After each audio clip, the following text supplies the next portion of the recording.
So, good afternoon, students. Today we will discuss Lewis concept of acid and base. Last video में हमने Arrhenius concept और Bronsted Lowry concept किए थे बेटा. तो आज हम करेंगे Lewis concept of acid and base. Scientist का नाम था G.N. लुईस, एक अमेरिकन केमिस्ट थे. उन्होंने उनके अकॉर्डिंग जो एसिड है it is electron pair acceptor, और जो बेस है वो है इलेक्ट्रॉन पेयर डोनर. मतलब कि the acid is a substance, मतलब एटम, आयन और molecules which is a capable of accepting A pair of electron.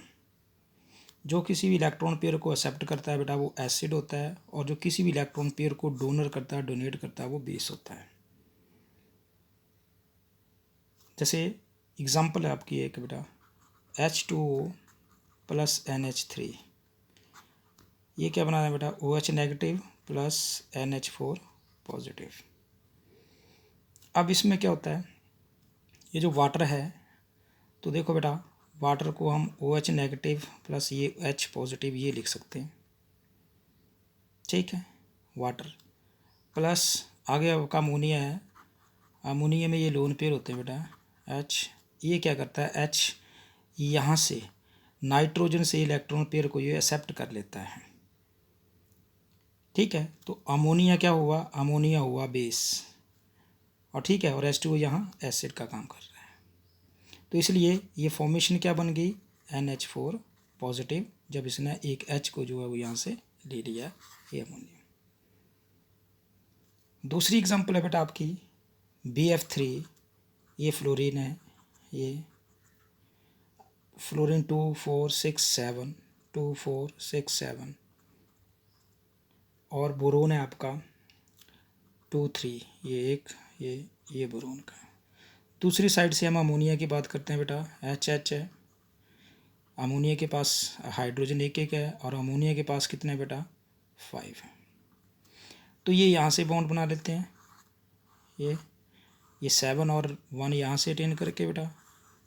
तो इस हिसाब से इनका जो स्ट्रक्चर है बेटा ये बनता है फ्लोरीन फ्लोरीन, ये फ्लोरीन, और यहाँ से न ये एक HH ये अपने बॉन्ड बना लेते हैं. और ये जो एक यहाँ पर ये ऑक्टेट तो अपने कंप्लीट हो जाते हैं बेटा, इसका ऑक्टेट कंप्लीट नहीं होता, 2 और 4 6 रह जाते हैं. तो ये क्या करता है, अमोनिया से ये इलेक्ट्रॉन पेयर जो है वो एक्सेप्ट कर लेता है.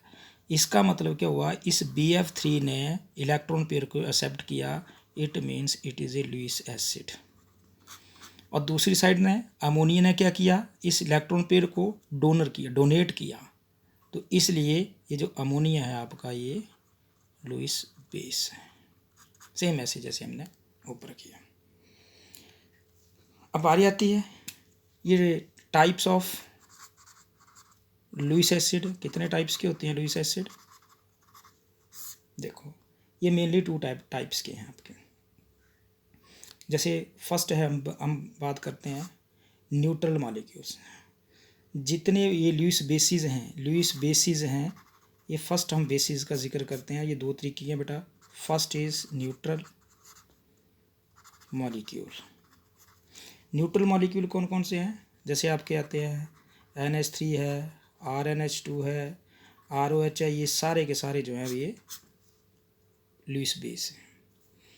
सेकंड आ जाते हैं बेटा ऑल नेगेटिव आयंस. जितने भी नेगेटिव आयंस हैं, जैसे फ्लोराइड है, क्लोराइड है, OH नेगेटिव है, Cn नेगेटिव एट्सेट्रा, ये सारे के सारे बेसिस में आते हैं. तो ये जो लुईस बेसिस हैं ये आपके 2 तरीके के हो गए. अब नेक्स्ट आते हैं टाइप्स ऑफ लुईस एसिड्स. अब लुईस एसिड्स, क्योंकि जब अब भी आपको पहचान करनी है बेटा तो पहले आपको पता होनी चाहिए कि कौन कौन से किस किस कैटेगरी में आते हैं, कितने टाइप्स के हैं. पहले लुईस एसिड्स कौन से होते हैं? द मॉलिक्यूल्स, ऐसे जितने भी मॉलिक्यूल्स जिनका सेंट्रल एटम जो है इनकम्प्लीट ऑक्टेट हो, मतलब इलेक्ट्रॉन डेफिशिएंट, वो सारे के सारे लुईस एसिड में आएंगे। जैसे BF3 है, AlCl3 है, आपको पता ये बोरोन एल्यूमिनियम भी जितना भी जो आपका ग्रुप है ये सारा इलेक्ट्रॉन डेफिशिएंट है। ठीक है, अब इसमें BF3 कैसे, BF3 आपका लुईस एसिड क्या, ये देखो B है वही F, अभी आपने BF3 बनाया था, ये BF है, प्लस जैसे ये फ्लोराइड है इससे रिएक्ट करके ये BF4 नेगेटिव ये बनाता है, ये इलेक्ट्रॉन डेफिशिएंसी के काम। सेकेंड टाइप के आते हैं इसमें, सेकेंड टाइप आता है बेटा आपका सिंपल कैटायन। जितने भी कैटायन होंगे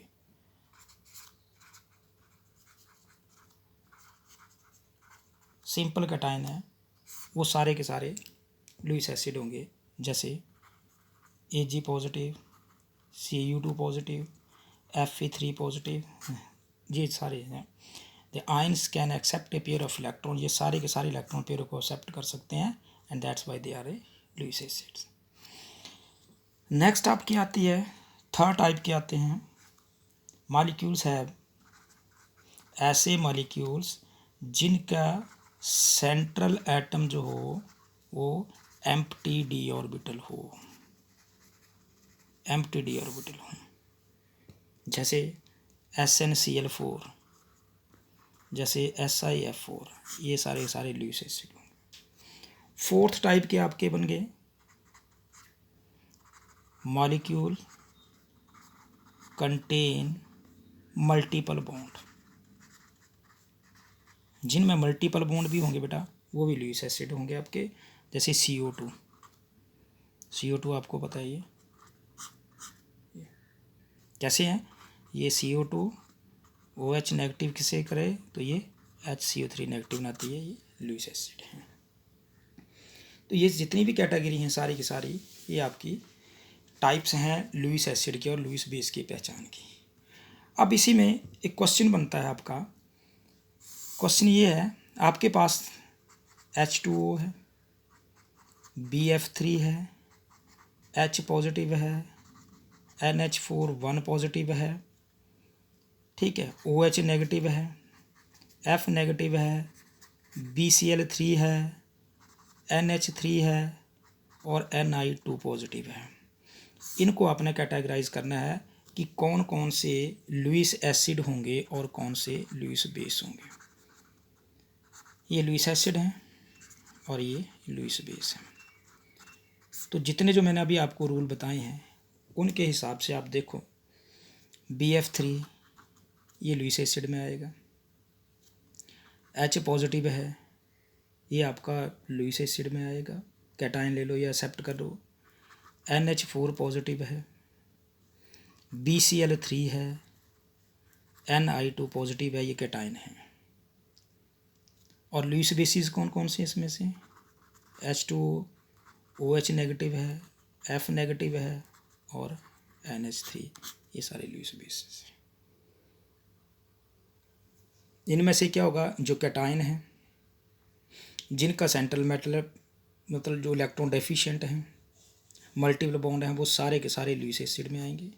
और जो स्पीशीज़ जो हैं वो आपकी नेगेटिव साइन ले रही हैं या फिर न्यूट्रल हैं, वो सारे के सारे लुईस बेसिस में आती हैं। ये था आपका लुईस कंसेप्ट। इसके बाद बेटा अगला का टॉपिक आता है आपका कि how we compare the relative strength of acid and bases. Acid और बेस की रिलेटिव स्ट्रेंथ हम कैसे मेज़र करेंगे। ये देखो रिलेटिव स्ट्रेंथ, तो बेटा रिलेटिव स्ट्रेंथ मेज़र करनी है आपने।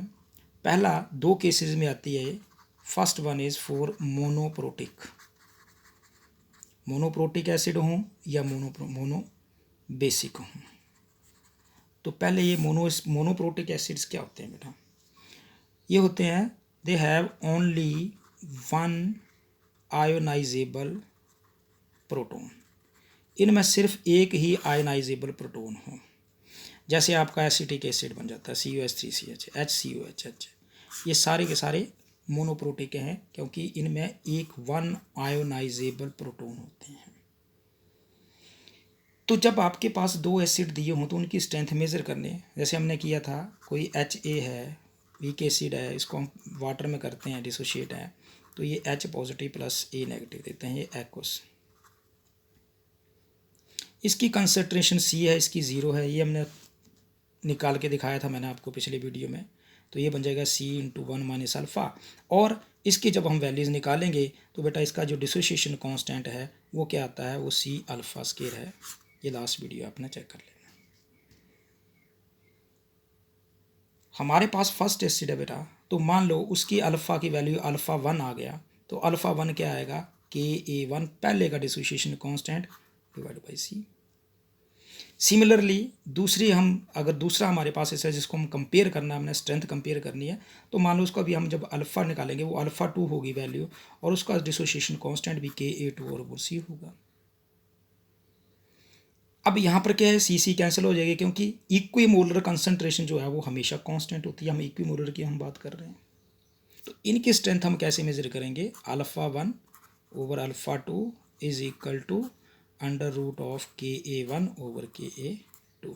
ये फार्मूला है, ये तरीका है मेजर करने का।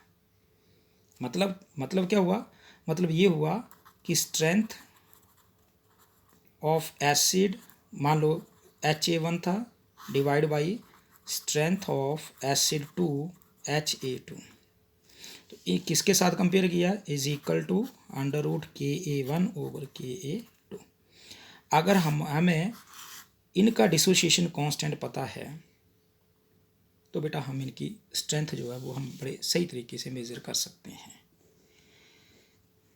एक एग्जांपल के साथ करते हैं बेटा, एक एग्जांपल सॉल्व करते हैं। जैसे मान लो आपसे पूछा गया है कि रिलेटिव स्ट्रेंथ ऑफ, मतलब Ka की रिलेटिव स्ट्रेंथ जो है इसकी एसिटिक एसिड की आपके पास गिवन है और वो दी है 1.8 इंटू 10⁻⁻⁵। सेम रिलेटिव स्ट्रेंथ जो है वो आपके पास दूसरे Ka2 की दी हुई है, HCN की है, वो गिवन है 4.9 इंटू 10⁻⁻10। अब क्या करेंगे, तो इनकी रिलेटिव स्ट्रेंथ फाइंड करनी है, तो हम क्या करेंगे, वही Ka1 over Ka2 under root equals to value क्या है 1.8 into 10⁻⁻5 divide by 4.9 into 10⁻⁻10 under root. इनको सॉल्व करोगे दोनों टर्म को तो ये वैल्यूज़ आएगी आपके पास 0.367 समथिंग इंटू 10⁻, ये जाएगा ऊपर हो जाएगा 10⁻5, और इसको हम कैसे लिख सकते हैं 3.6 इंटू 10⁻4 और ये अंडर रूट। जब इसको सॉल्व करेंगे ये वैल्यू बनेगी 1.92 इंटू 10⁻²। तो मतलब 192 ओवर 100 इंटू 100 कैंसिल कर दो, ये 192 आएगा। इसका मतलब क्या हुआ बेटा, इसका मतलब हुआ कि ये जो CH3COOH है is 192 times strong than HCN। तो इस तरीके से हम इनकी स्ट्रेंथ मेज़र करते हैं कि ये एसिटिक एसिड जो है वो 192 टाइम जो है वो HCN से स्ट्रॉन्ग है। सेम इसी तरीके से बेस, जितने जो बेस हैं वो भी हम इनकी स्ट्रेंथ बेस में भी हम मेज़र कर सकते हैं। नेक्स्ट सेकंड आता है आपका पॉलीप्रोटिक एसिड या पॉली एसिडिक बेस। तो क्या डेफिनेशन है बेटा, सबसे पहले पॉलीप्रोटिक की वो डेफिनेशन है कि which contain more than one ionisable protons, जो एक से ज़्यादा आयोनाइजेबल प्रोटॉन कंटेन करते हैं। जैसे for example H2SO4, H2CO3, H3PO4, ये सारे दो से, कोई दो है कोई तीन है, दो से ज़्यादा, इनको हम पॉलीप्रोटिक बोलते हैं।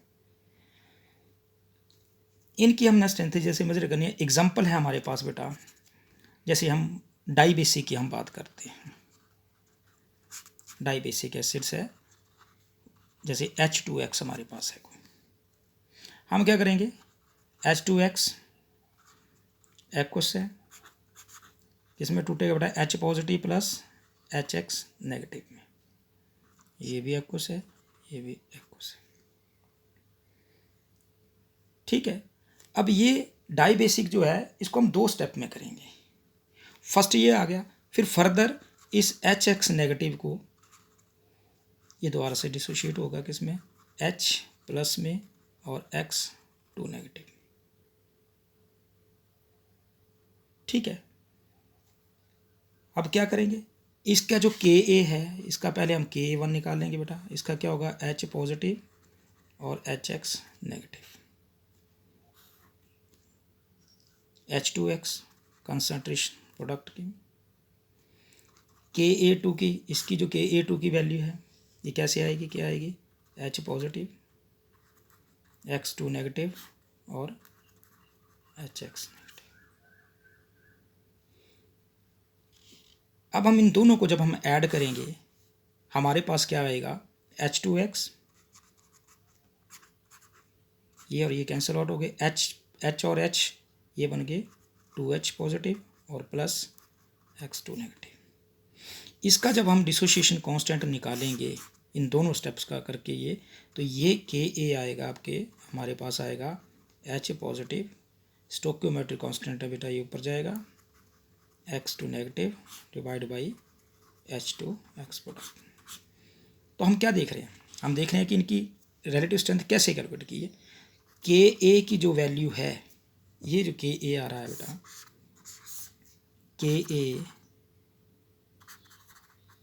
के डिसोसिएशन ऑफ Ka1 और 2, इन दोनों को अगर आप मल्टीप्लाई कर दो ये सेम वैल्यू आती है।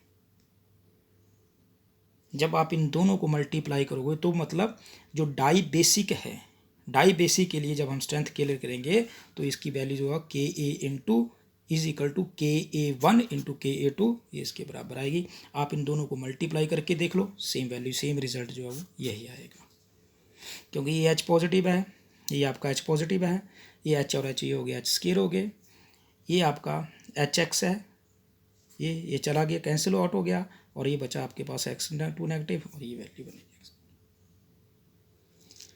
अगर ऐसा केस आ जाए बेटा आपके पास ट्राई बेसिक के लिए आ जाए, जरूरी नहीं है कि डाई बेसिक के लिए आता है बेटा, ट्राई बेसिक के लिए आ जाए, तो ट्राई बेसिक की एग्जांपल क्या होगी, H3PO4